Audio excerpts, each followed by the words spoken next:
अस्सलाम वालेकुम दोस्तों और प्यारे पाकिस्तानियों। आजकल मीडिया के ऊपर 18वीं तरमीम का बहुत चर्चा है। आज मैं आपको 18वीं तरमीम के कुछ दिलचस्प पहलुओं के बारे में बताऊंगा। 18वीं तरमीम को पाकिस्तान की कौमी असम्बली ने 8 अप्रैल 2010 को मंजूर किया।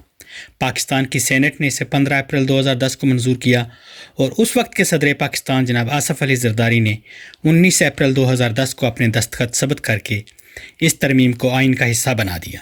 पाकिस्तान पीपल्स पार्टी इस तरमीम का क्रेडिट लेती है और पाकिस्तान मुस्लिम लीग नून इस काम में उनकी हमनवा और हम ख्याल थी। जिस काम में मुस्लिम लीग नून और पीपल्स पार्टी एक पेज पर हूँ तो समझ लें कि मामला गड़बड़ है। अब इन दोनों ने मिलकर जो कारनामा सर अंजाम दिया वो भी मुलाहिजा फरमाएं। इस तरमीम का पहला कारनामा ये था कि साबिक सदर पाकिस्तान जनरल मोहम्मद ज़ियाउल हक का नाम आइन की इबारत से निकाल दिया गया।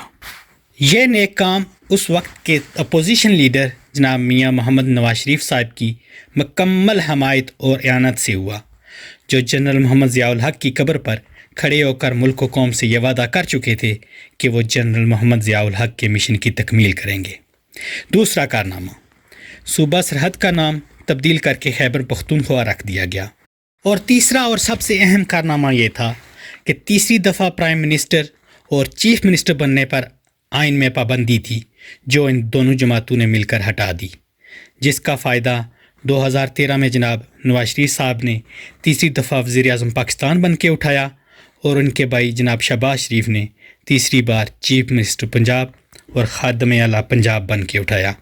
अब आपको अंदाज़ा हो जाना चाहिए कि नून लीग ने इस तरमीम की हमायत क्यों की थी। और जहाँ तक तल्लक है पाकिस्तान पीपल्स पार्टी का, तो आने वाले वक्त ने साबित कर दिया कि बेनामी अकाउंट में अरबों रुपए ना आते अगर 18वीं तरमीम ने जरदारी साहब को सूबा सिंध का अंदाता ना बनाया होता।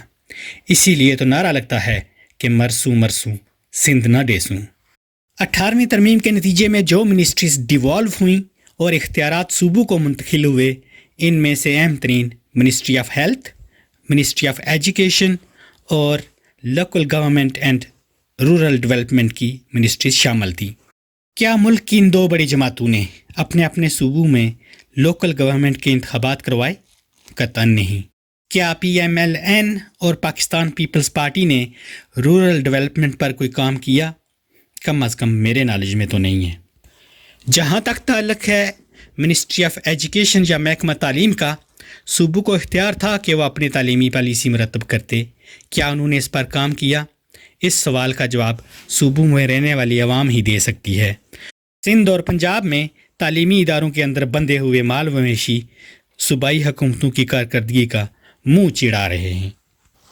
इसी तरमीम का आर्टिकल 25A इस बात की गारंटी देता है कि 16 साल से कम उम्र बच्चों और बच्चियों को रियासत मुफ्त और लाजमी तालीम देगी। अब मुझे कोई ये बताए कि जब सियासतदानों का मफाद इस बात में हो कि आवाम को शऊर ना आए तो क्या वो उन्हें तालीम देंगे? अब वफाक करे क्या, जबकि तालीमी पॉलिसी पर सूबों का कंट्रोल है। अगर वफाक मदाखलत करे तो सूबों की सियासी लीडरशिप ये वावेला करना शुरू कर देती है कि हमारे इख्तियारात सलब किए जा रहे हैं। थर के बच्चों को तालीम तो दरकिनार, पीने के लिए पानी दस्तयाब नहीं। अब मुझे कोई साहिब अक्ल ये बताए कि क्या सिंध का गरीब इस पोजीशन में है कि वो अपने ऊपर मसल्लत जालिम सियासी टोले से ये पूछ सके कि तुम्हारी 18वीं तरमीम से ना तो हमारी प्यास बुझी है और ना ही हमारे पेट का दोज़ख भरा है। और जहाँ तक ताल्लुक़ है महकमा सेहत का, तो सेहत से मुतल्लक़ फ़ैसलों के इख्तियारात भी सूबों को मुंतकिल हो चुके हैं। अस्पतालों का ये हाल है कि 3 दफ़ा का खादम आला अपने भाई के इलाज के लिए दर दर की ठोकरें खा रहा है, और भाई भी वो जो 3 दफ़ा पाकिस्तान का वज़ीर आज़म रह चुका है। खादम आला ने पंजाब के लोगों पर अपनी धाक बिठाने के लिए लाहौर में पुलों का जाल बिछा दिया, मगर भाई के इलाज के लिए उसे भी लंदन जाना पड़ा।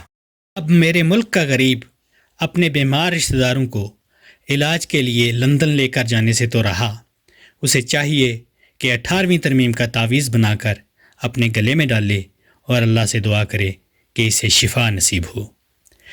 आजकल सारी सियासी जमातें वफाकी हुकूमत को मुतनब्बे कर रही हैं कि वो 18वीं तरमीम के तवे पर बैठने की कोशिश ना करे, वरना नीचे चूल्हे में आग जलाकर وہ وفاق کو بسم کر دیں گی۔ اس مفاد پرست ٹولے کے لیے پاکستان کوئی اہمیت نہیں رکھتا، انہیں اپنا اپنا صوبہ چاہیے، پاکستان جائے بہاڑ میں۔ عمران خان کو مغرب کا ایجنٹ کہنے والوں، کیا تمہیں پتہ ہے کہ سندھ کی باؤنڈری لارڈ نیپین نے بنائی تھی؟ پنجاب کی باؤنڈری لارڈ لارنس نے، بلوچستان کی باؤنڈری سنڈی مین نے، اور KPK کے ساتھ ڈیورنڈ لائن ہے۔ یہ سب لوگ مغرب کے ایجنٹ اور انگریز تھے۔ اب تم ہی جواب دو کہ انگریزوں کی بنائی ہوئی لکیروں کے لیے مرسوں کہو گے اور خون بہاؤ گے؟ خدا کے لیے پاکستان کا سوچو۔ جہاں تک یہ سوال ہے کہ 18ویں ترمیم کو ختم ہونا چاہیے یا نہیں، تو میرا جواب یہ ہے کہ اس سے کوئی فرق نہیں پڑتا کہ 18ویں ترمیم رہتی ہے یا 19ویں ترمیم آ جاتی ہے، جب تک کرپٹ، مفاد پرست اور اپنی 1.5 اینٹ کی مسجد کے بارے میں سوچنے والے سیاستدان موجود ہیں، کچھ نہیں بدلے گا۔ چاہے تو 50 ترامیم کر لو، کنویں کو پاک کرنے کے لیے پہلے کتا نکالنا پڑے گا، پھر کنواں پاک ہوگا۔ میرے دوستو، میرے پیارے پاکستانیوں، اب اجازت چاہتا ہوں، جلد ہی دوبارہ حاضر ہوں گا ایک نئی ویڈیو کے ساتھ۔ اپنا بہت سا خیال رکھیے گا، اور اگر ہو سکے تو محمد محفوظ آفیشیل جو کہ میرا YouTube چینل ہے اس کو سبسکرائب کریں۔ انشاءاللہ جلدی ملاقات ہوگی۔ اللہ حافظ۔